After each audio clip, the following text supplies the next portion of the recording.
Olá, alunos do quarto ano, aqui quem fala é a professora Leide e eu voltei para explicar as atividades da segunda quinzena do mês de abril.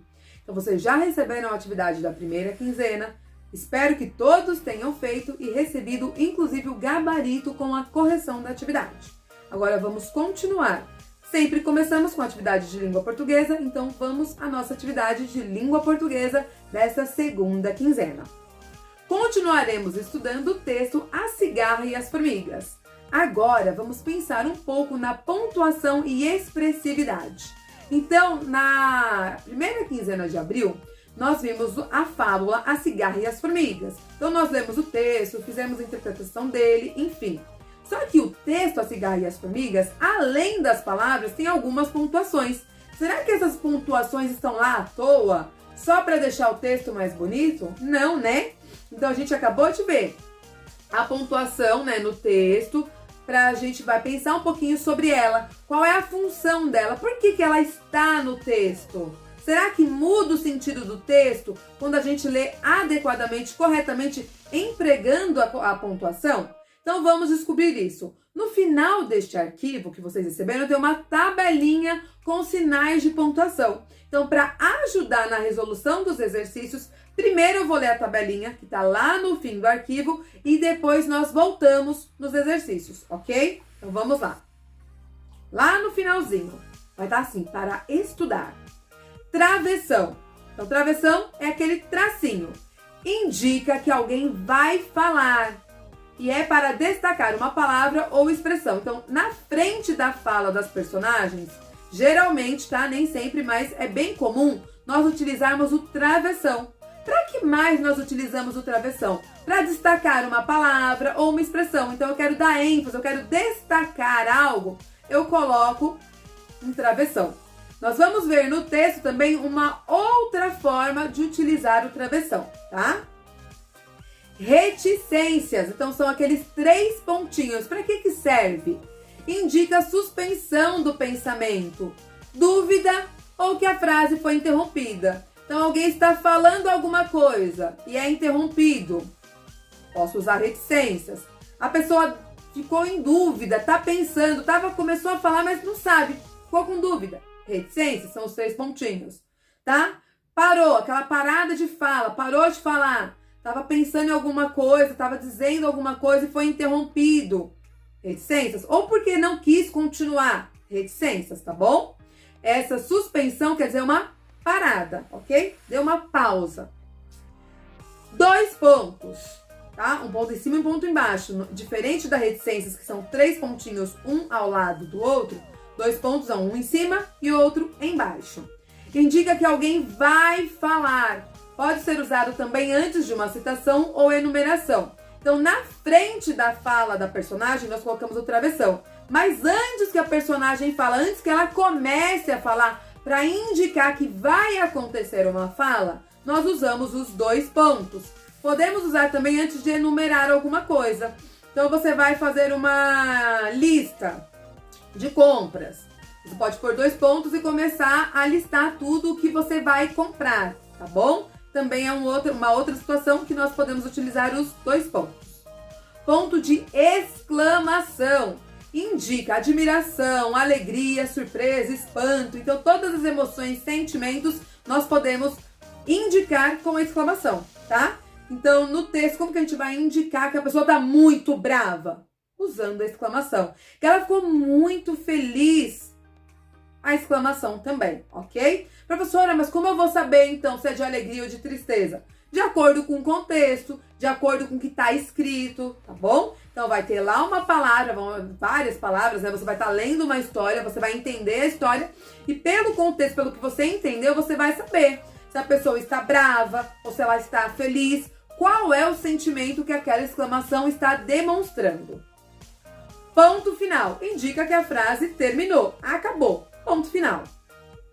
Ponto de interrogação. Indica uma pergunta. Então, toda vez que eu for perguntar algo, eu preciso colocar uma interrogação, ok? Para quem lê o texto, saber que aquilo é uma pergunta. Eu quero saber uma resposta. Estou perguntando algo. Então, agora vamos voltar às questões para a gente conseguir resolver tudo. 1. Releia em voz alta a fala da cigarra da fábula A Cigarra e as Formigas. Por favor, formiguinhas, me deem um pouco de trigo.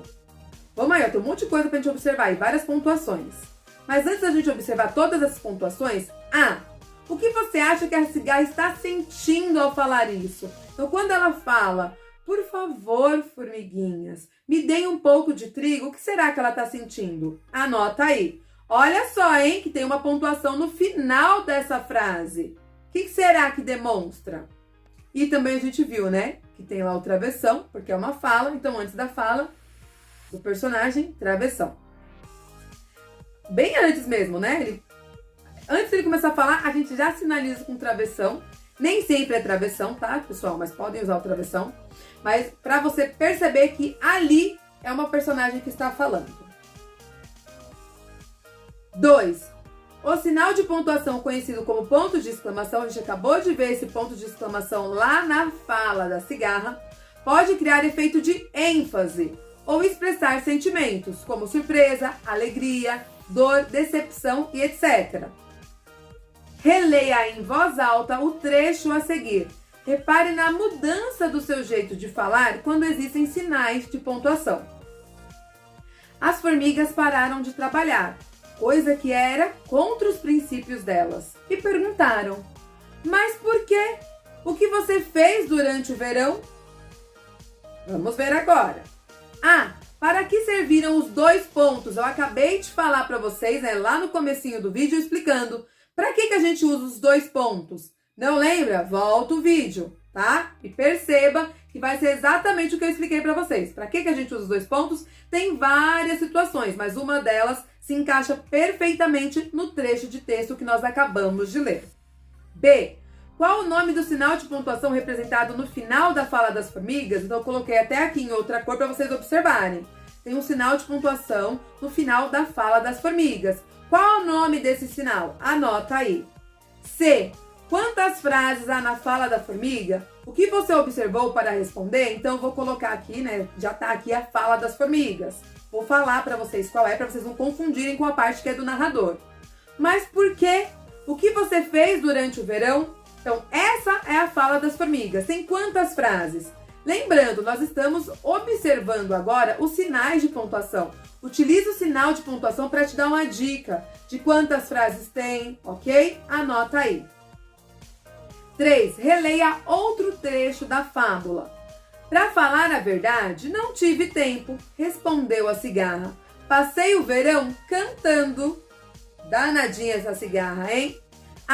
Circule no trecho acima a fala do narrador. Então, olha só que eu falei que era uma fala da cigarra. Só que nesse pedaço de fala da cigarra, não é tudo fala da cigarra. Tem uma parte que é do narrador. Qual é? Circula aí para mim. B. O travessão geralmente é usado para indicar a fala de personagens. Nesse trecho, o travessão também foi empregado com uma finalidade diferente. Qual é? Então, nesse pedacinho, nesse trecho em especial, ele foi utilizado para outra coisa, o sinal de travessão. Para mostrar o quê? Se você fez a parte A, já vai ficar fácil para responder a B, ok? Presta atenção que tá tudo interligado, tá bom? Tudo tá falando da mesma coisa, a questão A e a B do exercício 3. 4. Leia em voz alta essa fala das formigas. Bom, se você passou o verão cantando, que tal passar o inverno dançando? Observe o que aconteceu com a sua voz ao ler a frase com sinal de pontuação destacado. Qual que está destacado? Reticências, tá? Os 3 pontinhos. Esse sinal é chamado de reticências. Que ideia as reticências podem trazer para essa fala? Então, nós já vimos quando nós podemos usar as reticências. Então, o que será? Por que será que foi utilizado? Por que será que foi utilizado as reticências nesse pedacinho? Anota aí. Hora de organizar o que estudamos. Leia o esquema a seguir, completando com os sinais de pontuação que você estudou. Então, tem aí um organograma, um mapa conceitual, enfim, esse negocinho azul aí que tem vários nomes, tá? Sinais de pontuação. Para que servem? Ajudam a organizar o texto. Para que mais? ajudam a indicar expressividade. E aí tem o último espaço, sinais de pontuação. Você vai completar esse espaço com sinais de pontuação que nós já vimos, tá? Aí só tá escrito sinais de pontuação, mas não tem os sinais. Você que vai completar. Para estudar. Aí agora tem aquela tabelinha novamente, que eu falei que estava lá no final do arquivo, só que eu ia colocar no comecinho para ajudar a gente a fazer os exercícios. Leia a tabelinha novamente, anote no seu caderno se quiser para não esquecer, tá bom? Então, por enquanto, é só. Amanhã eu volto para explicar as atividades de matemática. Até amanhã!